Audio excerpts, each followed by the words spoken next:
అసలు ఈ రోజు పూజ చేయడం అనేటటువంటి దాని వల్ల వచ్చే ప్రయోజనం ఏమైనా ఉంటుందా? అసలు దాని వెనక ఏదైనా శాస్త్రీయమైన కారణం ఉంటుందా?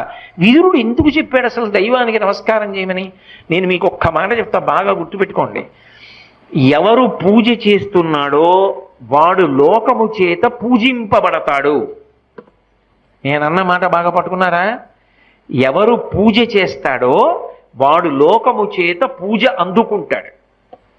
అదేమిటండి మీరు అన్నమాట మాకు బాగా అర్థం కాలేదు, మీరేదో అన్నారు బాగుండదని అన్నాను అంతే అంటారా? మీకు వివరణ చేసే ప్రయత్నం చేస్తా. పూజ అంటే ఏమిటి?